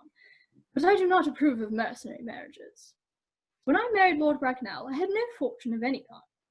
But I never dreamed for a moment of allowing that to stand in my way. Well, I suppose I must give you my consent. Thank you, Aunt Augusta. You may also address me as Aunt Augusta for the future. Thank you, Aunt Augusta. The marriage, I think, had better take place quite soon. Thank you, Aunt Augusta. That's quite enough. Right, yes. To speak frankly, I myself am not in favor of long engagements. They give people the opportunity of finding out each other's character before marriage, which I think is never advisable. I beg your pardon for interrupting you, Lady Bracknell, but this engagement is quite out of the question. You see, I am Miss Cardew's guardian, and she cannot marry without my consent until she legally comes of age. That consent I absolutely decline to give. Upon what grounds, may I ask? Algernon is an extremely, I may almost say an ostentatiously eligible young man. He has nothing, but he looks everything. What more can one desire?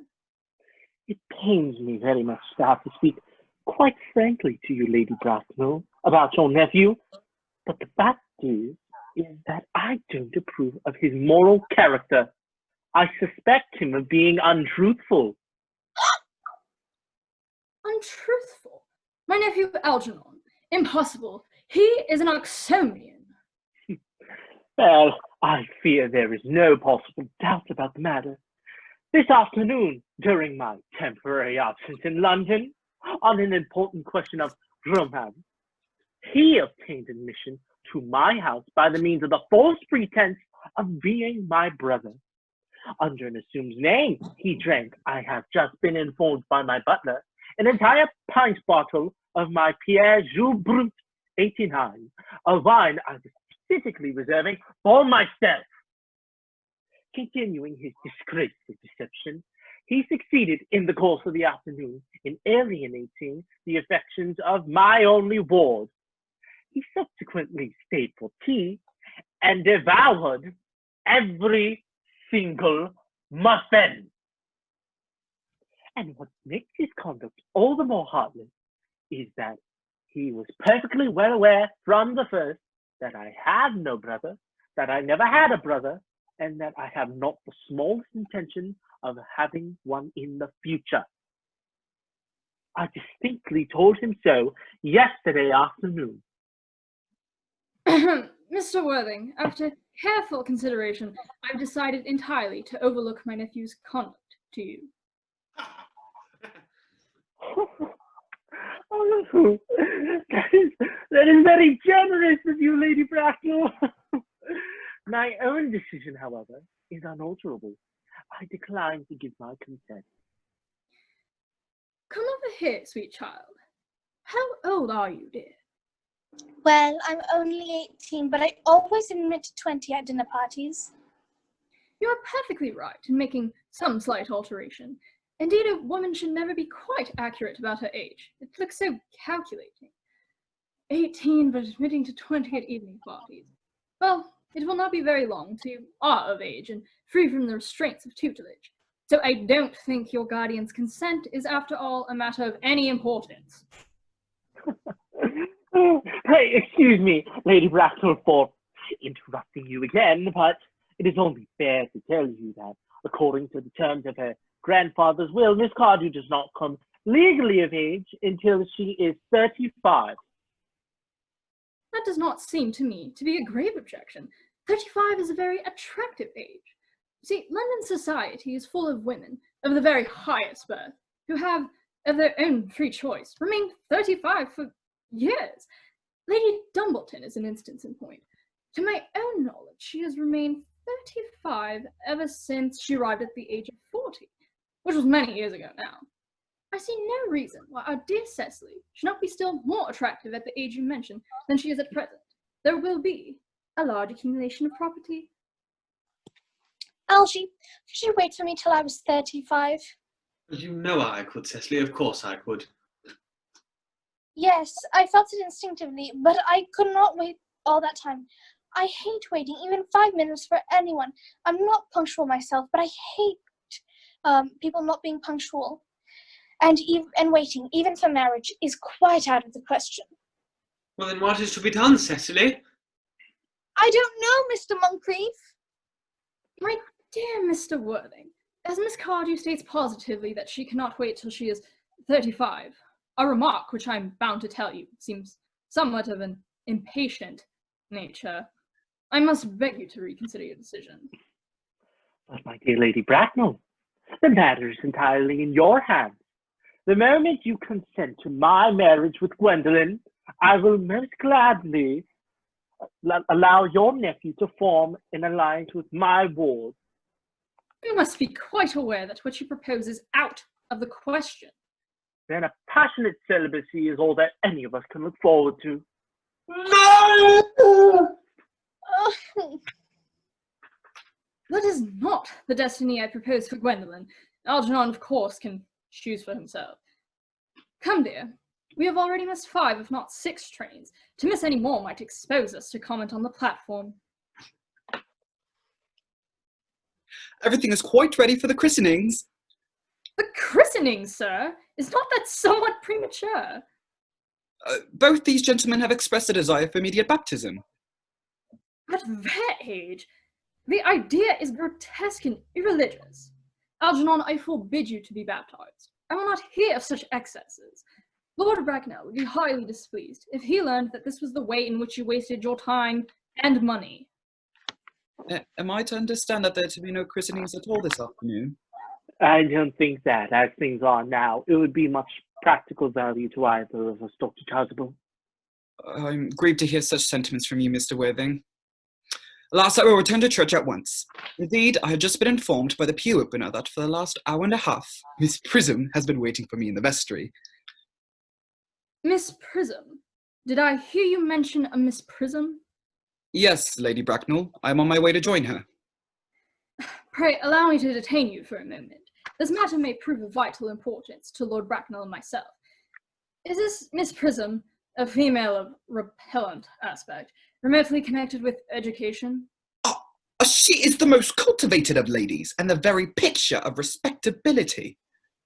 It is obviously the same person. May I ask what position she holds in your household? I am a celibate, madam. Miss Prism, Lady Bracknell, has been for the last 3 years Miss Cardew's esteemed governess and valued companion. In spite of what I hear of her, I must see her at once. Let her be sent for. Oh, she approaches. She is nigh. I was told you expected me in the vestry, dear Canon. I've been waiting there for an hour and 3/4. Miss Prism catches sight of Lady Bracknell. She grows pale and quails, and she looks anxiously around as if desiring to escape. Prism! Come here, Prism. Prism, where is that baby? Prism runs, pursued by Lady Bracknell. Get back here at once! Just where in the world could that baby have gone? Slow down a bit, Prism. I'm not as young as I once was, although I hate to admit it. 28 years ago, Prism, you left Lord Bracknell's house, number 104 Upper Grosvenor Street, in charge of a perambulator that contained a baby of the male sex. However, you never returned. Oh dear. A few weeks later, through the elaborate investigations of the Metropolitan Police, the perambulator was discovered at midnight, standing by itself in a remote corner of Bayswater. Oh, good God! It contained a manuscript of a 3-volume novel of usually revolting sentimentality. Oh, the 3-volume novel! But the baby was not there. Did she make it disappear? Prism, where is that baby? Lady Bracknell, I admit with shame that I do not know. Well, I only wish I did. But the plain facts of the case are these. On the morning of the day you mention, a day that is forever branded in my memory, well, I prepared as usual to take the baby out in its perambulator. I had also with me a somewhat old but capacious handbag in which I had intended to place the manuscript of a work of fiction that I had written in my few unoccupied hours. Well, in a moment of mental abstraction for which I can never forgive myself, I placed the manuscript into the bassinet and I put the baby in the handbag. But where did you deposit the handbag? Ask me, Mr. Worthing. Miss Prism, this is a matter of no small importance. I insist on knowing where you deposited the handbag that contained that infant. I left it at one of the larger railway stations in London. What railway station? No, Victoria! The Brighton line. I must retire to my room for a moment. Gwendolyn, you will wait for me here. If you are not long, I will wait for you on my line. Exit Jack excitedly. What do you think this means, Lady Bracknell? I dare not even suspect, Dr. Chasuble. I need hardly tell you that in families of high position, strange coincidences are not supposed to occur. They are hardly considered the thing.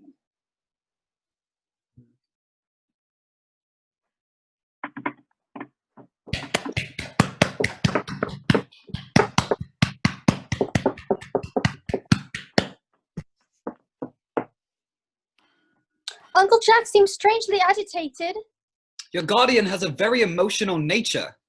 The noise is extremely unpleasant. It sounds as if he was having an argument. I dislike arguments of any kind. They are always vulgar and often convincing. Oh, it has stopped now.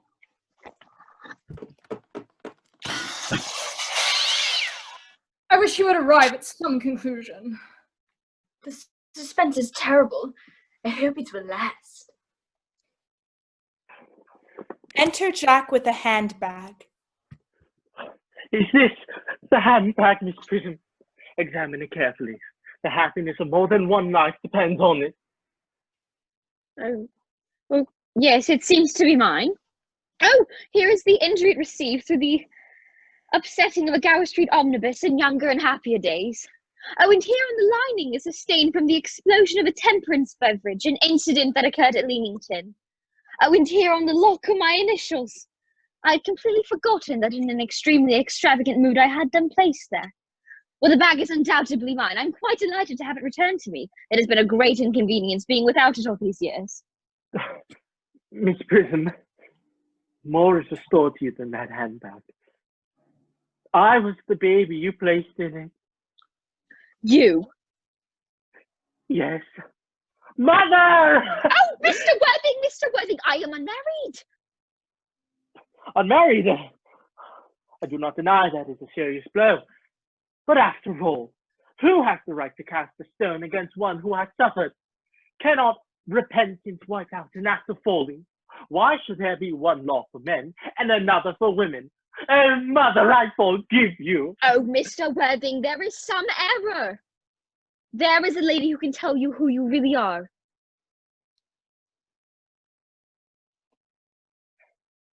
Lady Bracknell, I hate to seem inquisitive, but would you kindly inform me of who I am? I'm afraid the news I have to give you will not altogether please you. You are the son of my poor sister, Mrs. Moncrief, and consequently, Algernon's elder brother. Algernon! Oh! Well, then I have a brother after all. I always said I had a brother. Cecily, how could you ever doubt I had a brother? My unfortunate brother. Cecily, of my unfortunate brother. Gwendolyn, my unfortunate brother. Miss Prism, my unfortunate brother. Algie, you have never treated me like a brother all your life. With more respect in the future. Yes, I'm sorry, but you must admit that I was a bit out of practice. My own. But what own are you? What is your Christian name now that you have become another person? Heavens, I had quite forgotten about that. Your decision on the subject of my name is irrevocable, I suppose. I never change, except in my affections. What a noble nature you have, Gwendolyn. Then the question had better be cleared up at once. Aunt Augusta, a moment. When Miss Prism left me in the handbag, had I been christened already? Every luxury that money could buy, including christening, had been lavished upon you by your fond and doting parents. Then I was christened. That is settled. Now, what name was I given? Let me know the worst. Being the eldest son, you were naturally christened after your father. Yes, but what was my father's Christian name?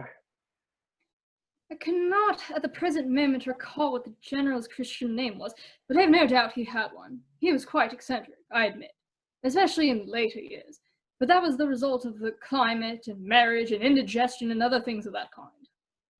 Algy, can't you recollect what our father's Christian name was? No, I'm afraid we were never on speaking terms.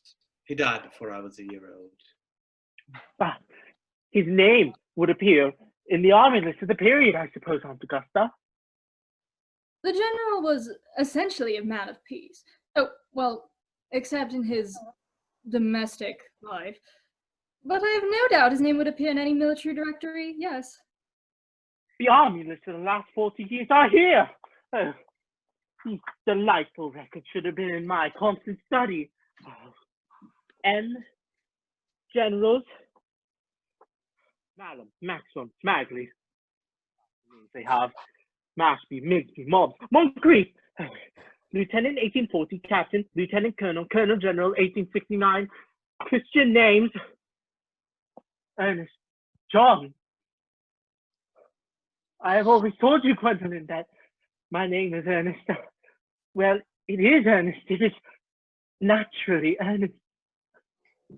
Yes, I remember now that the general was called Earnest. I knew I had some particular reason for disliking the name. Ernest, my own Ernest. I felt from the first that you could have no other name. Oh, Gwendolyn, it is a terrible thing for a man to find out suddenly that all his life he has been speaking nothing but the truth. Can you forgive me? I can, for I feel you are sure to change. My own one. Laetitia! Frederick! Finally! Cecily! My nephew, you seem to be displaying signs of triviality. The contrary, Aunt Augusta. I have realized, for the first time in my life, the vital importance of being earnest. And that concludes The Importance of Being Earnest.